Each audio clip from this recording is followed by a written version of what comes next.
I learn a new skill every month, from piano to drawing to cooking, aerial yoga, quantum mechanics, running 100 kilometers, martial arts, doing a triathlon, languages, and sewing my own clothes. Last month, I learned ASL, and this month I'm going to learn guitar, featuring my sister's guitar that is very dusty.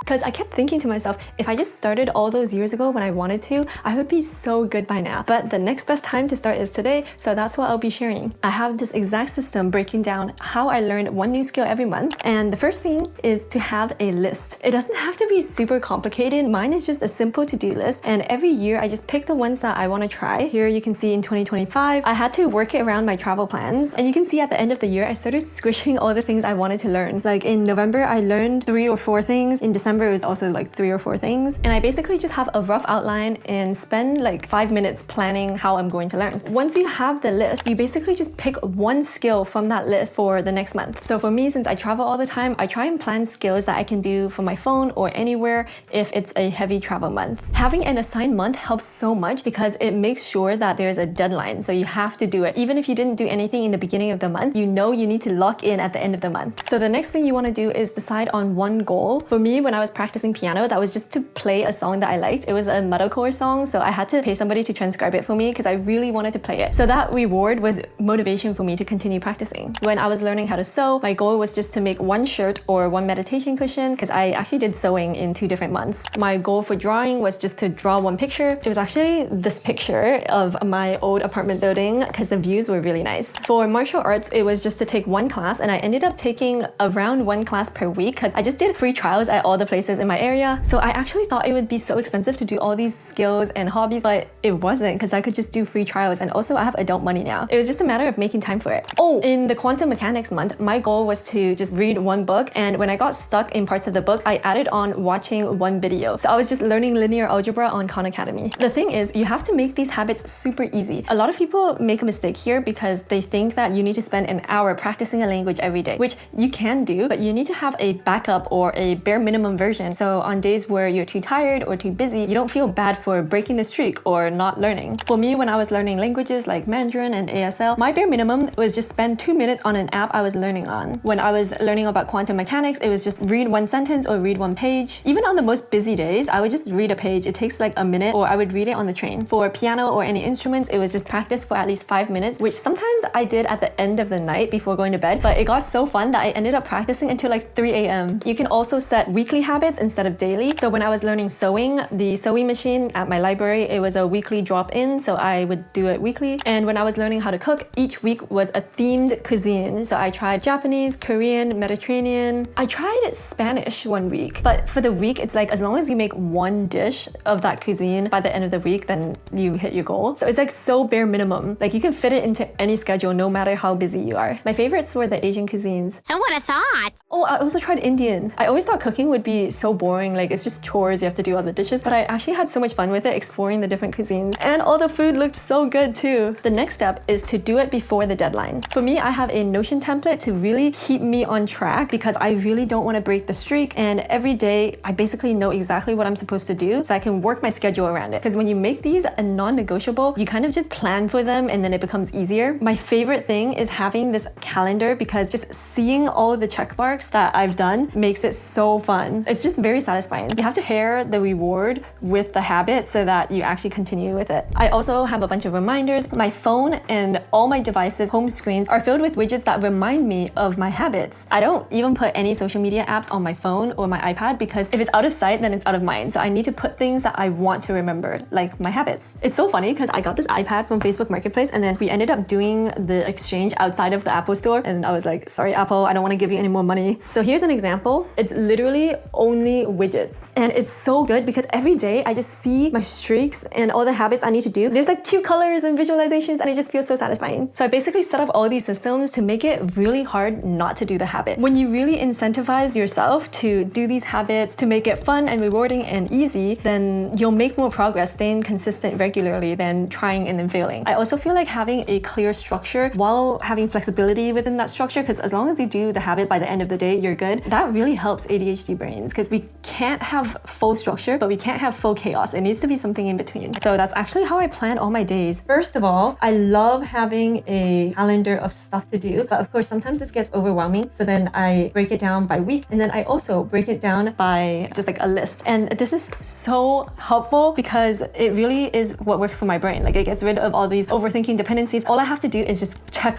one by one. I've even prioritized things. The thing that I need to do first, I will just pick it from the list. Plus, if you really design the systems to handle all your objections, like if you think you're too lazy, this takes too much effort, I don't have time, you can design your habits in a way where it takes like 2 seconds. Because if you do things imperfectly, that's better than never doing it at all because you think it has to be perfect. Building these consistent habits and systems that really work for you will reinforce to your brain that you can trust yourself. You are going to do what you said you do. When you build these systems, you also build trust in yourself because you're showing yourself you are a person who keeps their word. You are somebody who will do what they say they will. You don't constantly feel disappointed. You start feeling unstoppable, and acting from that place of confidence, empowerment, and excitement is what's gonna motivate you to take those risks, to do things that scare you and live life to its fullest. Otherwise, when you're like 90 years old, you're gonna be on your deathbed full of regrets, being like, oh, I wish I wasn't too scared to do that. I wish I took a chance on this. I wish I started learning these things all those years ago when I wanted to. So if you want to be somebody who trusts themselves more, who builds that confidence, and you want to learn how to make your own systems that work best for you, then check out the link in the description. I have a course teaching you how to make your own systems built for your brain, built with your energy, instead of trying to fit into somebody else's mold. All the details are linked in the description below. A lot of people said that this course has completely changed their lives, changed their confidence, helps them actually stay consistent and feel better doing so. I think somebody said that it helps them set better boundaries, so then they were able to say no to people and stay in bed and feel great about themselves because they fixed their sleep schedule. They were able to get the things done that they wanted to. So if you're interested in learning how to create better systems for yourself so you can learn these new skills or live up to your potential and finally start that business, then check out the link in the description below, and hopefully I'll see you there. Don't forget to also like and subscribe so you can see more videos like this. Till next time!